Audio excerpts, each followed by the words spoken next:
Hi friends, welcome to my channel. Latest updates and reviews కోసం మా ఛానల్ని subscribe చేసుకోండి. పక్కనే ఉన్న బెల్ సింబల్ని క్లిక్ చేసి ఆల్ ఆప్షన్ని సెలెక్ట్ చేసుకోండి. మీనా చెరువులో పడిపోవడంతో ఇక బాలు దాని గురించే ఆలోచిస్తూ ఉంటాడు, బాధపడతాడు.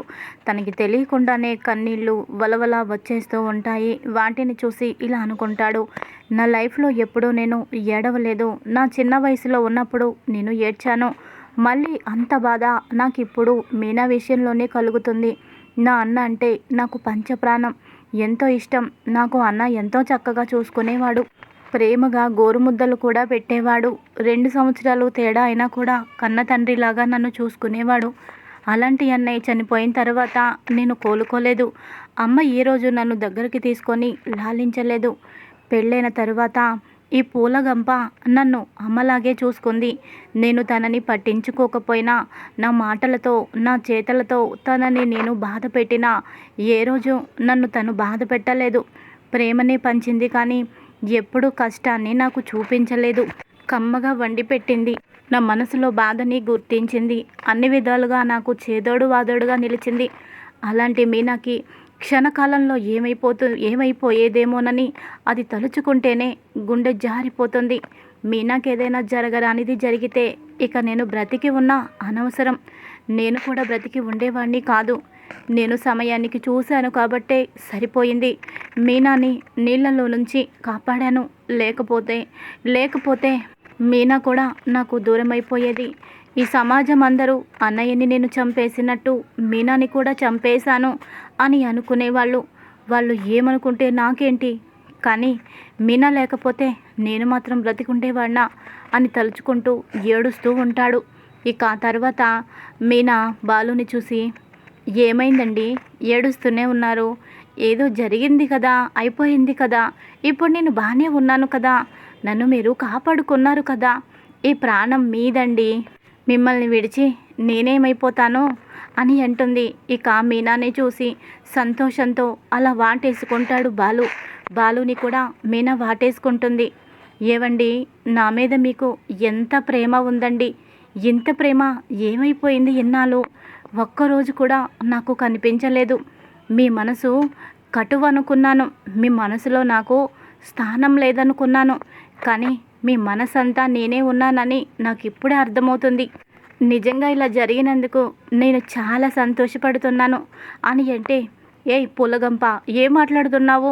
అలా జరగడం నీకు సంతోషం కలిగిందా అని అంటే, అవునండి, అప్పుడే కదా మీలో ఉన్న ప్రేమ బయటపడింది.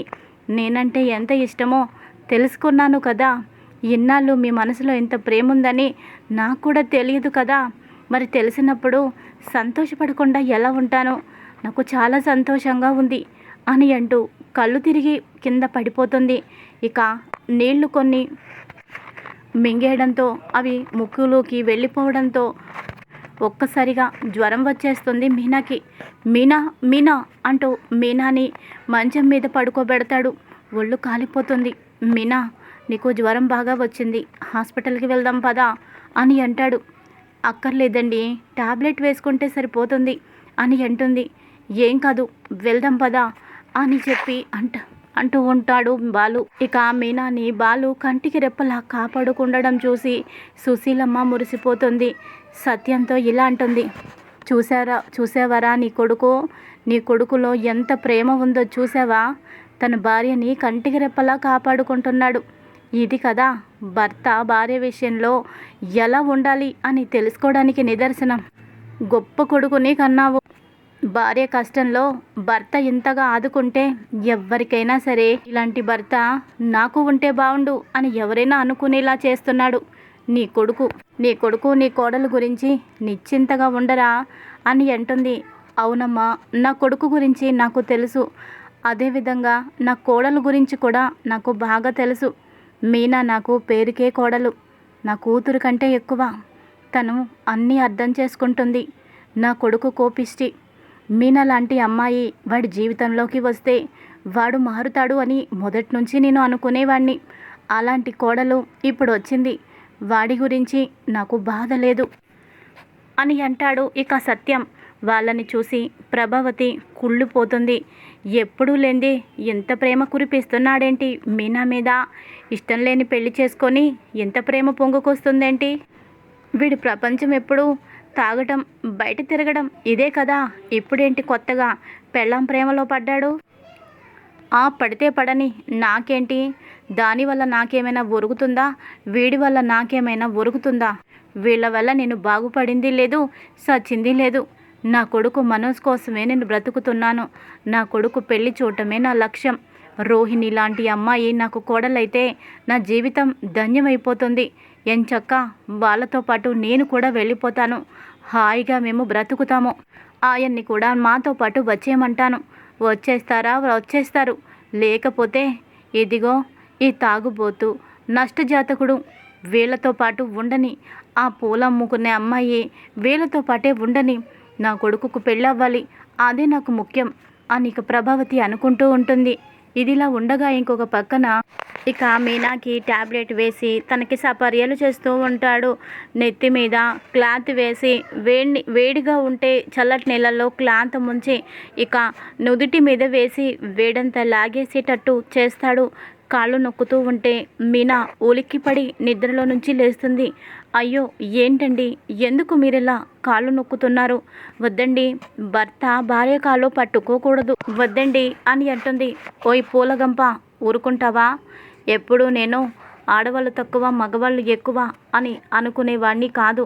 చిన్నప్పటి నుంచి నా లక్ష్యాలు, నా ఆశయాలు, నా ఆలోచనలు వేరు. భర్త మా కాళ్ళు మాత్రమే భార్య నొక్కాలా? భార్య కాళ్ళు భర్త నొక్కకూడదా? అది తప్పెలా అవుతుంది? కాళ్ళ నొప్పులు ఎవరికైనా ఒకటే. పైగా నీ కాళ్ళు బాలేదు, అసలే కాలికి గాయమైంది, పైగా కాలు జారి నీళ్ళల్లో పడిపోయావు. నీకు ఒళ్ళంతా నొప్పులుగా ఉంటాయి. ఇలాంటప్పుడు నేను నీకు సేవ చేయకపోతే ఇంకెప్పుడు చేస్తాను? భార్య కష్టంలో ఉన్నప్పుడు భర్త సేవ చేయకపోతే నా దృష్టిలో భర్త బ్రతికున్నా చచ్చినా ఒకటే. చెప్పు, నువ్వు నన్ను ఏ జమ కడతావు అని అనగానే, బాబు మహాప్రభు, నీతో మాట్లాడితే అస్సలు నేను నెగ్గలేను, మీ ఇష్టం అని అంటుంది. ఇంకా తర్వాత సుశీలమ్మ, ఒరే బాలు, నీ పెళ్ళాన్ని చూసుకున్నది చాలు, నీ పెళ్ళానికి జ్వరం తగ్గిందిలే, నువ్వు వచ్చి భోంచేరా అని అంటుంది. నాకు ఆకలిగా లేదు నానమ్మ అని కోపంగా చెప్తాడు. ఇక మీనా, అదేంటండి మీరు భోంచేయలేదా అని అంటుంది. లేదు, నాకు ఆకలిగా లేదు అని అంటాడు. ఆకలి లేకపోవడం ఏంటండి, ఎప్పుడో ఉదయాన్నే టిఫిన్ తిన్నారు, ఇంకా ఆకలి వేయకపోవడం ఏంటి? ఈ పాటికి 2 సార్లు తినాలి, అలాంటిది ఆకలి లేదంటారేంటి? భోంచేయండి అని మీనా అంటుంది. చెప్పాను కదా ఆకలిగా లేదని. నా ఆకలి కోసం ఇక్కడెవరు పట్టించుకోవద్దు. నా మనసు గురించి పట్టించుకోలేని వాళ్ళు నా ఆకలిని కూడా పట్టించుకోవాల్సిన అవసరం లేదు అని ఇక సుశీలమ్మని అనడంతో, ఒరే మనవడా, ఏ విషయం మనసులో పెట్టుకొని ఇలా నువ్వు అంటున్నావో నాకు బాగా తెలుసు. చూడు, నువ్వేంటో నాకు తెలీదారా చెప్పు. అందరికంటే ఎక్కువగా నువ్వేంటో నాకే బాగా తెలుసు. ఆ సమయంలో నేను అలా మాట్లాడకపోతే అక్కడ నువ్వు ఉంటే ఇంకా పెద్ద గొడవ అవుతుందని, నిన్ను బాధ పెడితే నువ్వు అక్కడి నుంచి వెళ్ళిపోతావని అలా అన్నాన్రా. అంతేకాని నా మనవడు డబ్బుకు విలువ ఇచ్చేవాడా? నా మనవడు మనుషులకి అలాగే బంధాలకు మాత్రమే విలువ ఇస్తాడు. నాకు తెలీదా చెప్పు? నా మీద నీకు కోపం వచ్చిందా నాన్న? నీ అన్న మనోజే మంచిగా ఉంటే 40 లక్షలు కాదు, 1 కోటి రూపాయలు ఎత్తుకెళ్ళినా వాడి కెరియర్ గురించి వాడుకున్నా నువ్వు ఏమీ అనవు. పైగా ఇంకా డబ్బు సంపాదించి చెమటని రక్తాన్ని చిందించి కూడా నువ్వు మీ అన్న కోసం ఇస్తావు. కానీ వాడు ఏ స్థాయిలో దిగజారిపోయాడో నాకు తెలియదా చెప్పు? నేను అన్న మాటలు నువ్వు మనసులో పెట్టుకోవద్దు నాన్న అని అనగానే ఇక బాలు మౌనంగా ఉండిపోతాడు. ఏవండి, వెళ్ళండి, భోజనం చేయండి అని మీనా చెప్పినా బాలు వినడు. అప్పుడు మీనాకి అర్థమవుతుంది, ఆయన భోజనానికి ముందు ఎప్పుడు మందు తాగుతారు కదా, మందు తాగలేదు కాబట్టే ఆయన భోజనం చేయటం లేదు అని చెప్పి అనుకొని, ఆయనకి మందు లేకపోవటం వల్ల భోజనం చేయాలని లేనట్టుంది. ఆ మందు నా దగ్గరే ఉంది, బ్యాగులో నేను పెట్టాను, ఆయన లేదనుకుంటున్నారు అని చెప్పి ఇక ఆయన్ని దగ్గరకు రమ్మని చెవులో చెబుతుంది. ఏవండి, మీరు కోరుకునే ఆ మందు నా బ్యాగ్లో ఉందండి అది తాగాక మీరు భోంచేస్తారు కదా అని అనడంతో, లేదు మీనా, నేను మందు కోసమని భోజనం మానేయలేదు. నిజంగా నాకు ఆకలిగా లేకే నేను మానేశాను. మందు తాగాలనుకుంటే తాగేవాడిని కాదా ఏంటి? నాకు తాగాలని లేదు.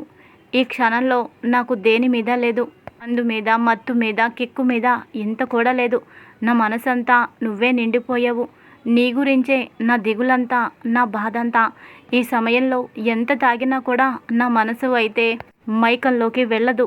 నీకు జరిగిన ప్రమాదం గురించే నా మనసంతా నిండిపోయింది అని చెప్పగానే మీనా కళ్ళల్లో కన్నీరు వస్తుంది.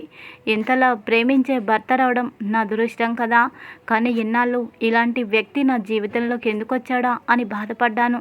కానీ మొదటిసారి అలా ఎందుకు నేను అనుకున్నానా అని నా మీద నాకే అసహ్యంగా ఉంది. ఈ రోజు నుంచి నేను ఇక ఆయన సొంతం. ఎప్పటికీ మేమిద్దరం ఒకటే. మా ఇద్దరిని ఎవ్వరూ విడదీయలేరు.